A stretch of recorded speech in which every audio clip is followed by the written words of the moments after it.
നമസ്കാരം. ദീപം FIS YouTube channel പ്രേക്ഷകർക്ക് സ്വാഗതം. ഇപ്പോൾ നമ്മൾ കാണുന്നത് പമ്പ ത്രിവേണി പാർക്കിംഗ് പ്ലേസിലാണ്. പൊന്നമ്പലവാസിന്റെ പൊന്നു പൂങ്കാവനത്തിന്റെ പ്രധാന കണ്ണിയായ പമ്പ നദീതീരത്ത് ആണ് നമ്മളിപ്പോൾ നിൽക്കുന്നത്. നമ്മുടെ നേരെ മുന്നിൽ ധാരാളം കുരങ്ങച്ചന്മാരുണ്ട്. കുരങ്ങച്ചന്മാർക്ക് ഇവിടെ ഒരു പഞ്ഞവും ഇല്ല. അത്യാവശ്യം ഒരു സംസ്ഥാന സമ്മേളനം നടത്താനുള്ള വാമനപ്പടയുണ്ട് ഇവിടെ. എന്തായാലും നീണ്ട 10 വർഷങ്ങൾക്ക് ശേഷമാണ് പമ്പാ നദി തീരത്ത് നമ്മൾ എത്തിച്ചേർന്നിരിക്കുന്നത്. അന്നദാന പ്രഭുവിന്റെ പൊന്നു പൂങ്കാവനമായ പൊന്നമ്പലമേടിലേക്കുള്ള പ്രധാന മാർഗം ആരംഭിക്കുന്നത് പമ്പാ നദി തീരത്തു നിന്നാണ്. ആയതിനാൽ നമ്മുടെ യാത്ര പമ്പാ നദിയിലൊന്ന് സ്നാനസ്നാനം ചെയ്തിട്ട് ഒന്ന് കുളിച്ചു കയറണം പമ്പാ നദിയിൽ. ശേഷം വേണം നമുക്ക് മലയൗട്ടാൻ. ആദ്യം നമുക്ക് തൽക്കാലമായി ഇങ്ങനെ നമ്മുടെ ചാനലിലൂടെ നീണ്ട വർഷങ്ങൾക്ക് ശേഷം പൊന്നമ്പലവാസന്റെ പമ്പയെ ഒന്ന് ദർശിച്ച് അവിടെ നിന്നും നമുക്ക് യാത്ര തുടരാവുന്നതാണ്. തൽക്കാലം നമുക്ക് നേരെ പമ്പാ നദിയിലേക്ക് നീങ്ങാം.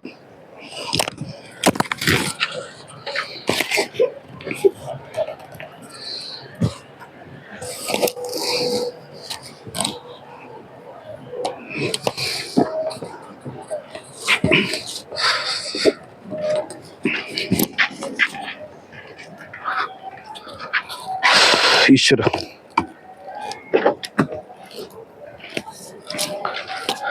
ഒരുപാട് തവണ നമ്മൾ ഇവിടെ എത്തിയിട്ടില്ല. ഇന്ന് സത്യം പറഞ്ഞാൽ പമ്പയിലെ ത്രിവേണി പാർക്കിംഗ് പ്ലേസിൽ ഇന്നാണ് ഞാൻ വന്നിരിക്കുന്നത്. ഇതിനു മുമ്പ് നമ്മൾ ബസ്സിലാണ് വരുന്നത്. ബസ്സിൽ വരുമ്പോൾ നമുക്ക് ഇങ്ങോട്ട് വരേണ്ട കാര്യമില്ല. പമ്പ സ്റ്റാൻഡിൽ ഇറങ്ങുക, എന്നിട്ട് നമുക്ക് അതിലേ അങ്ങ് നടന്ന് പമ്പാ നദിയിലേക്ക് എത്താം. പക്ഷെ ഇക്കുറി നമുക്ക് വാഹനം ഉണ്ടായിരുന്നതുകൊണ്ട് വാഹനം കൊണ്ട് പാർക്ക് ചെയ്യണം. പാർക്ക് ചെയ്യാൻ അത് പോലീസ് പറയുന്ന സ്ഥലത്ത് തന്നെ പാർക്ക് ചെയ്യണം. പാർക്കിംഗ് പ്ലേസ് എന്ന് പറയുന്നത് ഇച്ചിരി ഇങ്ങോട്ട് മാറിയിട്ടാണ്.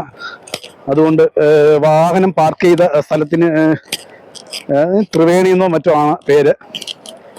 അവിടെ നിന്ന് നമ്മളിനി കാൽനടയായി പമ്പാ നദിയിലെത്തി ഒന്ന് കുളിച്ച് ഫ്രഷായിട്ട് വേണം, പമ്പാ ഗണപതിയെ വണങ്ങിയിട്ട് വേണം മലയൗട്ടാൻ. തുടങ്ങിയ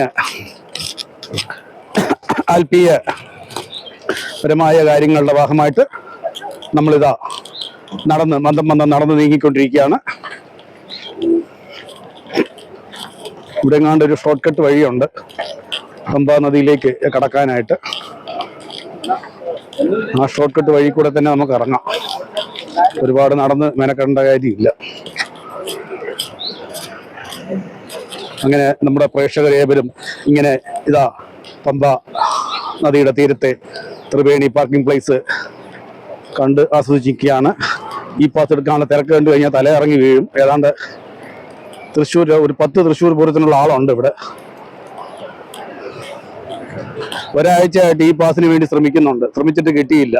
അവസാനം അക്ഷയ ചെന്ന് അന്വേഷിച്ചു, എന്താ സംഭവം എന്ന് ചോദിച്ചപ്പോൾ പറയുക അവർ 19-ാം തീയതി വരെ ഉള്ള ഫുള്ളായിപ്പോയി, അതുകൊണ്ട് ബ്ലോക്ക് ചെയ്തെന്ന്. എന്തിടപാടാണ് ഇതൊക്കെ സത്യം പറഞ്ഞു കഴിഞ്ഞാൽ ഏറ്റുമാനൂർ അമ്പലം, ഗുരുവായൂർ അമ്പലം അങ്ങനെയുള്ള പ്രശസ്തമായ ക്ഷേത്രങ്ങൾ മുഖാന്തരം അവിടെ കൗണ്ടറുകൾ തുടങ്ങി കൊടുക്കേണ്ട കേസാണ് അത്. അവിടെ കൊടുക്കുകയാണെങ്കിൽ ഇവിടെ ഇത്രയും തള്ളു വരികയല്ലോ. ചുമ്മാ ബാക്കിയുള്ളവരെ ഇട്ട് ബുദ്ധിമുട്ടിക്കാനായിട്ട്. എരുമേലി വന്നപ്പോൾ എരുമേലിയിൽ ഈ പറയുന്ന പോലെ ഭയങ്കര ജനമായിരുന്നു ഈ പാസ് എടുക്കാനായിട്ട്. അവിടെയും നമുക്ക് അടുക്കാൻ ഒക്കുകയല്ല. ഇതെന്താ നമ്മൾ ചെയ്യുക? ഇനിയിപ്പം ഇവിടെ അന്വേഷിച്ചപ്പം ഒരു പോലീസുകാരൻ പറഞ്ഞു ഇവിടെ വലിയ ആളൊന്നുമില്ല, എരുമേലിയിലൊക്കെ ഈ പാസ് ഉള്ളതുകൊണ്ട് ഇവിടെ വലിയ ആളൊന്നുമില്ലെന്നാണ് പറഞ്ഞത്. ഇനിയിപ്പോ നമ്മൾ അങ്ങോട്ട് ചെല്ലുമ്പോൾ പറയും അപ്പൊ ഇന്ന് ഞാൻ ഒഴിവ് ദിവസം ആയല്ലോ, ഒഴിവ് ദിവസം ആയതുകൊണ്ടാണ് ഭയങ്കര ജനം, അല്ലെങ്കിൽ ഇത്രയും ആൾ വരാൻ വഴിയില്ല, എന്തെങ്കിലും ഒരു കാരണങ്ങൾ പറയും. എന്തായാലും 2 വാമനന്മാർ ഇവിടെ നിന്നുകൊണ്ട് ഫ്രൂട്ടി കുടിക്കുന്നുണ്ട്. ഒരാൾ ഫ്രൂട്ടി കുടിക്കുന്നു, ഒരാൾ കഴിക്കുന്നു. എന്തൊക്കെയാണെന്ന് അറിയില്ല. അതൊക്കെ ഇറങ്ങാം.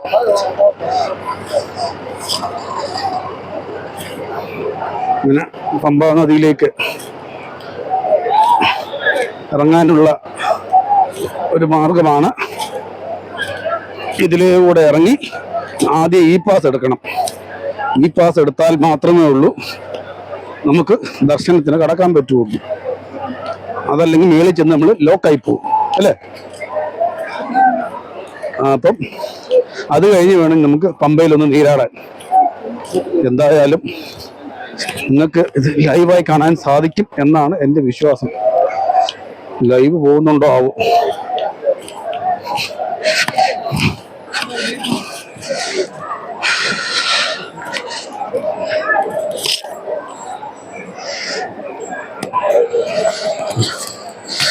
ഇതാണ് പമ്പയിൽ നിന്നും വരുന്ന വഴി. ഞാൻ വാഹനം പാർക്ക് ചെയ്യാനായിട്ട് മറ്റേ വഴി കൂടെയാണ് പോയത്.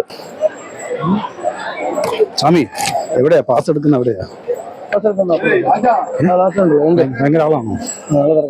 ഇച്ചിരി കുറയ്ക്കാൻ പറ, തിരക്ക് കുറയ്ക്കാൻ പറ. നമ്മളെങ്ങനെ പറയാനാ, നമ്മൾ ടോളിക്കാറില്ലേ, നമ്മളെങ്ങനെ പറയാനാ. അതിന്റെ അവിടെ ഇവിടെയൊക്കെ ഒന്ന് രണ്ട് കൗണ്ടർ പള്ളിയിലെ കാണാൻ പറ്റില്ല. പ്രസാദം കിട്ടണമെങ്കിൽ മേലെ കണ്ടാലും ബസ് സ്റ്റാൻഡിലുണ്ട് പ്രസാദം, അവിടെയുണ്ട് പ്രസാദം, ഇവിടെ ഉണ്ട് എന്ന് പറഞ്ഞ പോലെ ഒന്ന് രണ്ട് രണ്ടും ഉണ്ടായിരുന്നു. പക്ഷെ അവിടെ ഗണപതി കോലിൽ വന്ന് തിരക്ക് കാരണം കൊണ്ട് ഇവിടെ ആക്കിയതാ. അപ്പൊ ഇവിടെ ഗണപതി കോലിലുണ്ടോ? അവിടെ ഉണ്ട്, പക്ഷെ തിരക്ക് കൂടുതലാണ്. തിരക്ക് കാരണം കൊണ്ട് മൊത്തം ഇത് ഇങ്ങോട്ടാക്കി. ഇവിടെ എന്ന് പറയുമ്പോ എവിടെയാ കൃത്യം? നമ്മള് ഓടിരിക്കില്ലേ ആദ്യത്തെ അതിനപ്പുറത്ത് അന്ന് പച്ചമരം കാണുന്നതിന്റെ പച്ചപ്പുറത്തുനിന്ന് അകത്താ. അങ്ങനെ പാസ് എടുക്കാനായിട്ട് ഗണപതി കോവിലിന്റെ അവിടെ ആയിരുന്നു പാസ് കൗണ്ടർ. അവിടെ തിരക്ക് കൂടിയപ്പോഴത്തേക്ക് അതിന്റെ തൊട്ട് താഴെയായിട്ട് ഒരു കൗണ്ടറും കൂടെ തുടങ്ങി എന്നാണ് ഇവിടുത്തെ ഒരു ജീവനക്കാരൻ എന്നോട് ഇപ്പൊ പറഞ്ഞത്. എന്തായാലും എല്ലായിടത്തും തിരക്കാന്നാ പറയുന്നത്. ഞാൻ മുന്നേ പറഞ്ഞ പോലെ ഒരു കാരണമില്ല പറയും അവധി ദിവസമില്ല അതുകൊണ്ടാണ് ഇത്രയും തിരക്കെന്ന് പറയും. അല്ലെങ്കിൽ പറയും മാരകളൊക്കെ അടുക്കാറായി അതിന്റെ തിരക്കാന്ന് പറയും. എന്തായാലും ഒരു കാര്യം സത്യ, പൊന്നമ്പലവാസനെ കാണാനായിട്ട് ഓരോ വർഷവും ലക്ഷക്കണക്കിന് ഭക്തജനങ്ങൾ കൂടുന്നു എന്നല്ലാതെ ഒട്ടും കുറയുന്നില്ല. അതൊരു മഹാസംഭവം തന്നെയാണ്. നിങ്ങൾക്ക് കാണാൻ സാധിക്കുമോ എന്ന് എനിക്കറിയില്ല. കാണാൻ സാധിക്കും എന്ന എൻ്റെ വിശ്വാസം. എന്തായാലും ഇങ്ങനെ അങ്ങ് പോവാം. ഞാനിങ്ങനെ തനിയെ സംസാരിച്ചുകൊണ്ട് പോകുന്ന കാണുമ്പോഴേ ബാക്കിയുള്ള സ്വാമിമാര് എന്നെ നിരീക്ഷിക്കുന്നുണ്ട്. എന്താ ഏകന്ത വട്ടുമല്ലാണ്ടോ തനിയെ ഇങ്ങനെ വർത്താനം പറഞ്ഞുകൊണ്ട് പോകണം എന്ന്. പിന്നെ ചിലര് നിരീക്ഷിക്കുന്നുണ്ട്. ശരിയായുടെ കഴുത്തിലൊരു മൊബൈൽ ഫോൺ ക്യാമറയുടെ വശം തിരിച്ചു വെച്ചിട്ടുണ്ട് എന്ന് ശ്രദ്ധിക്കുന്നുണ്ട്. എന്ത് തന്നെയാണെങ്കിലും എൻ്റെ പ്രധാന ലക്ഷ്യം എന്ന് പറഞ്ഞാൽ പാസ് എടുക്കാന്നുള്ളത്. പാസ് ഉണ്ടായിരുന്നെങ്കിൽ എനിക്ക് ഇത്രയും പാസ് അവിടെ വെച്ച് തന്നെ കിട്ടിയിരുന്നെങ്കിൽ എനിക്ക് ഇത്രയും വിഷമം ഉണ്ടാവില്ല. കാരണം എനിക്ക് ഇപ്പൊ വരിക പമ്പയിലൊന്ന് നീരാടിയിട്ട് നേരെ വിട്ടുപോവാം. ഇനിയിപ്പോ പാസ് എടുക്കാൻ പോകുന്നതാണ് ഏറ്റവും വലിയ തടസ്സം. ഈ പാസിന് വേണ്ടി ഞാൻ അവിടെ ശ്രമിച്ചപ്പോഴത്തേക്ക് അക്ഷയക്കാർ പറഞ്ഞു 19-ാം തീയതി വരെയുള്ള ഓൾറെഡി ബുക്ക്ഡ് ആണ്. ഇനി sports on the spot pass മാത്രമേ ഉള്ളൂ എന്ന് പറഞ്ഞു. അതല്ല എനിക്ക് അവിടെ തന്നെ കിട്ടിയിരുന്നെങ്കിൽ എനിക്കിത് ഈ പാസിന്റെ പുറകെ പോകേണ്ട കാര്യമില്ല. എനിക്ക് വഴിക്ക് എനിക്ക് 2-3 മണിക്കൂർ അങ്ങ് വെറുതെ പോകും. മറ്റേത് എനിക്ക് 2-3 മണിക്കൂർ ഉണ്ടെങ്കിൽ ഒന്ന് പമ്പയിൽ നീരാടി നേരെ മലയോട്ടി രാത്രി 10 നട അടയ്ക്കുന്നതിന് മുമ്പ് 11 മണിക്കാണ് നട അടയ്ക്കുന്നു തോന്നുന്നു. അതിന് മുന്നേ തന്നെ ദർശനം നടത്തി പുലർച്ചയോട് മല ഇറങ്ങുകയും ചെയ്യാമായിരുന്നു. പക്ഷെ എന്ത് ചെയ്യാം,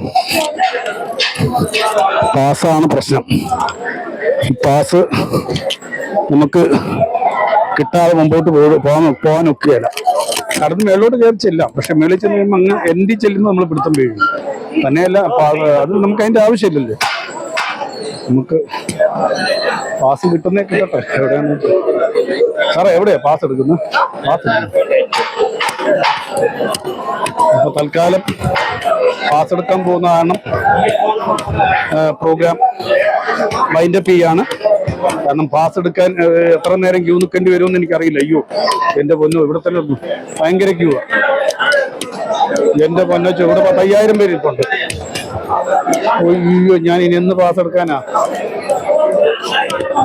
ഇതൊരു ചതിയാണ്, ചതി. എന്താ ചെയ്യാ?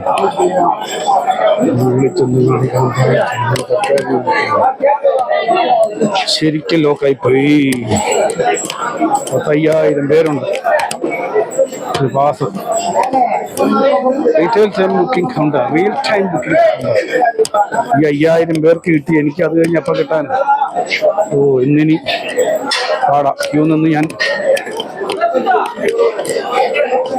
എന്റെ പൊന്നു. പോട്ടെ എന്താ തിരക്ക്. ഇപ്പോഴത്തെ കണ്ടീഷൻ ഇങ്ങനെയാണെങ്കിൽ അടുത്ത ആഴ്ച മുതൽ, അതായത് തിങ്കളാഴ്ചക്ക് ശേഷം മുതൽ മറ്റേ ഇതിന്റെ മകരവിളക്കിന്റെ തള്ളു വരാൻ തുടങ്ങി. മകരവിളക്കിന്റെ തള്ളും കൂടെ വരാൻ തുടങ്ങി. അപ്പൊ പിന്നെ അതും കൂടെ ആയിക്കഴിഞ്ഞാൽ തീർന്നു, ഒന്നും പറയണ്ട.